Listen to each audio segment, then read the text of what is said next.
आप सभी लोगों को सना मैथ्स क्लासेस में स्वागत है।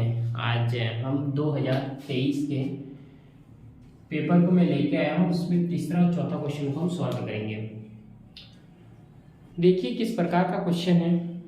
बोले कि यदि किसी समांतर श्रेणी का nवां पद 3n+1 है तो इसका 8वां पद क्या होगा। nवां पद देखिए a1 होता है प्रथम पद,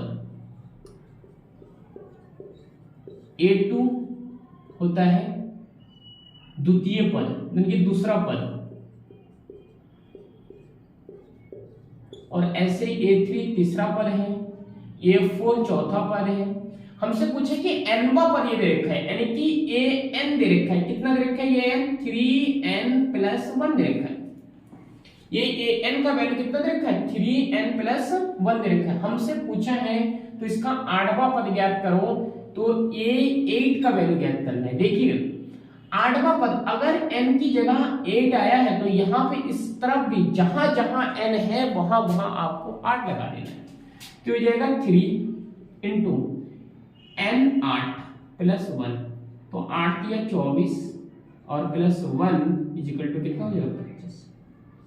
तो इसका 8वां पद कितना होगा, इसका 8वां पद होगा 25। इसमें से कौन सा ऑप्शन, इसमें से सेकंड क्वेश्चन का सॉल्यूशन देखिए।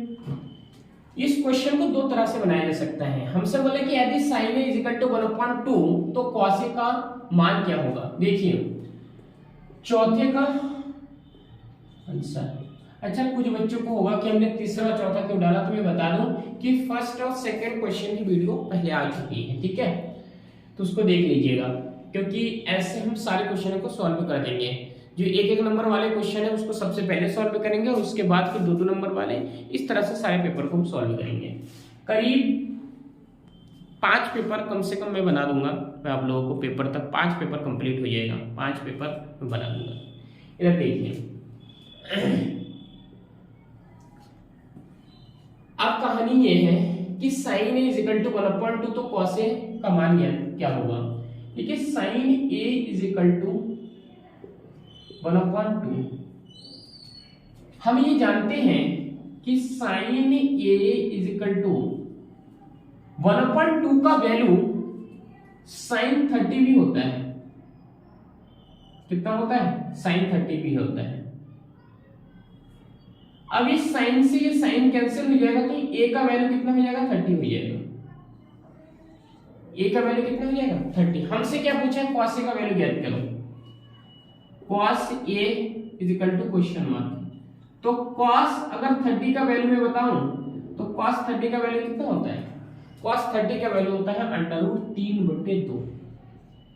कितना होता है, cos 30 का वैल्यू होता है √3/2, और √3/2 कहां है, ये है। ये एक मेथड है। का सेकंड मेथड देखिए इसका, बोले कि sin a = ये सेकंड मेथड है।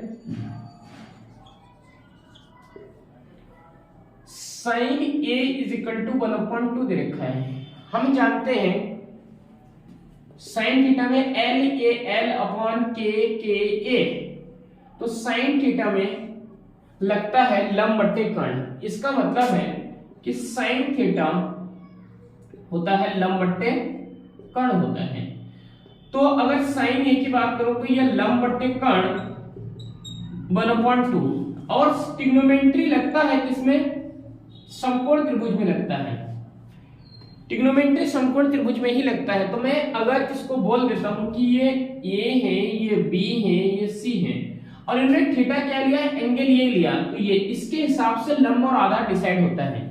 इसके हिसाब से क्या होता है, लंब और आधार डिसाइड होता है, परपेंडिकुलर और बेस। अच्छा मैं अगर कहूं इसके लंब क्या है, तो थीटा के सामने वाला लंब होता है, यानी कि BC लंब हो जाएगा, ठीक है, और कर्ण तो वही रहता है, तो कर्ण क्या हो जाएगा, ये AC 90 के सामने वाला कर्ण हो जाएगा, वो हो जाएगा AC कितना हो जाएगा 2 हो जाएगा। तो लंब हमें दे रखा है कितना, 1 दे रखा है।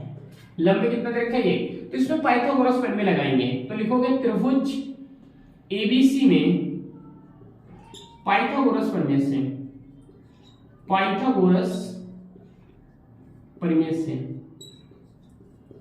पाइथागोरस प्रमेय से क्या हो जाएगा, कर्ण का स्क्वायर बराबर आधार का स्क्वायर और प्लस लंब का स्क्वायर।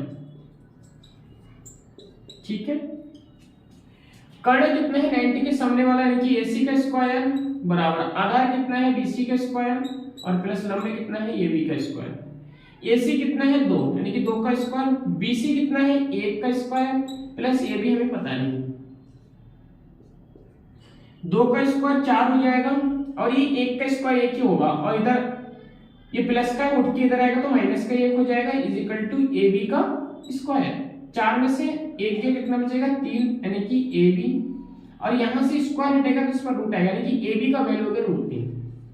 कितना आ गया AB का वैल्यू √3 आ गया। AB का वैल्यू हो गया √3। मैं इसको रफ करता हूं,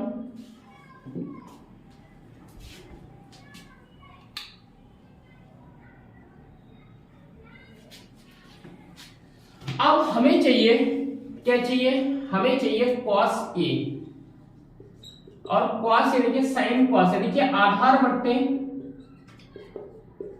बट्टे कर्ण।